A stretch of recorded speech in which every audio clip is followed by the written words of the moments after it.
recently received a question, what is drive to source? So I just wanted to put together a quick little video discussing what that is.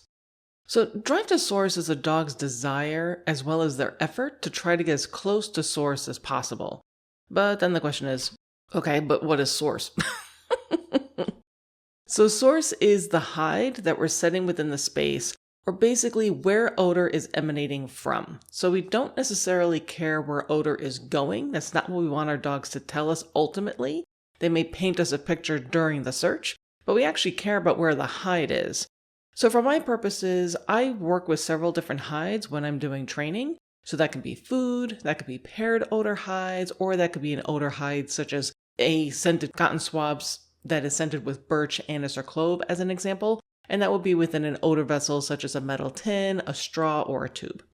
So just try to help this make a little bit more sense. Let's think about a pretty simple type of search that we may set up when we're practicing at home or within class. So let's say that we had a collection of chairs and tables, so something like a dining room set, and I wanted to set up a practice session for my dog. So I may very well set a hide on the corner part of the underside of this chair. Pretty simple, pretty standard type of hide placement, particularly when we're practicing on our own. So if I were to set up this type of puzzle, what is it exactly that I'm expecting from the dog? Well, I want them to get right there. Right? That's where we want them to kind of do that duck under and to get their nose as close to source as possible. The actual odor tin, the odor vessel, whatever type of thing you're using, is accessible to them, meaning they can get their nose right to it. So I want their nose right there. I don't want them telling me that, here I hit on the leg of the table or this other leg of the chair or these other chairs or the complete opposite side of the table. Give me a cookie. That's not what we're looking for. We want them to get right to source. We want them to drive to source, to have that effort to say, okay, I know there's a hide set out there and it's important for me to get to where that is. And that may take me a little bit of effort. You're like, well, that's not that big of a deal. It's just underneath the chair. Well, what happens if I put the hide here? So now it's on the underside of the front part of the chair. So it's square in the middle of that table. And depending on the size of your dog, like for my tiny little terrier, he can do this. But if you have a Great Dane, they may say, this is a little bit more challenging. But we still want the desire for them to get there. We don't want our dogs thinking that, I can just circle around the table, or better still, I can smell odor from the doorway. Okay, give me a cookie.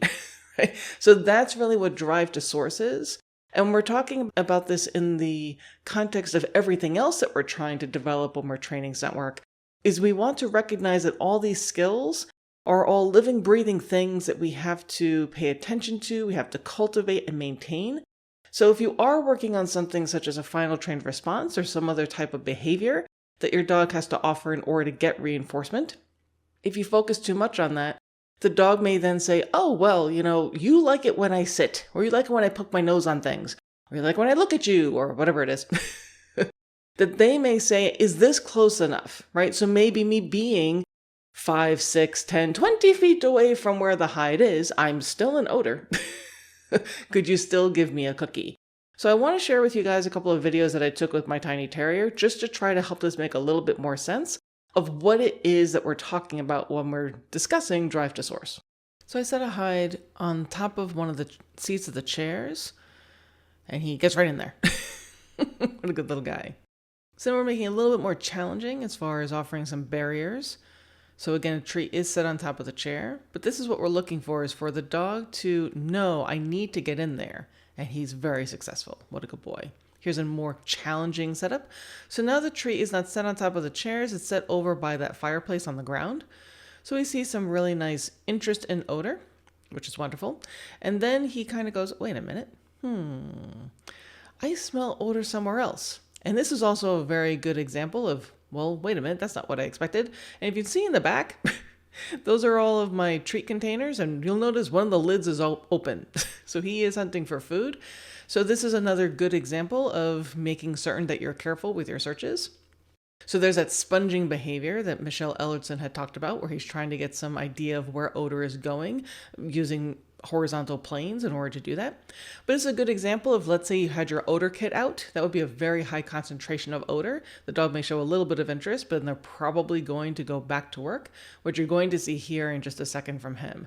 So he's figuring out, okay, so that odor that I'm picking up over on the wall and everything else, that's from the treat container. But wait a second, my hide, my cookie that I can get is actually over here. How do I get there? So see all this desire of pushing in?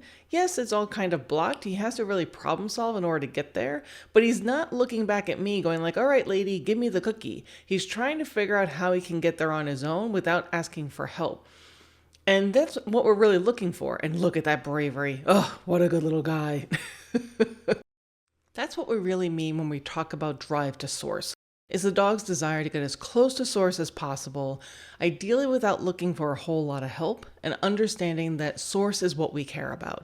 So I hope this helps. If you guys have any additional questions, always feel free to reach out. We're always happy to help. Happy training, and have so much fun with your dogs.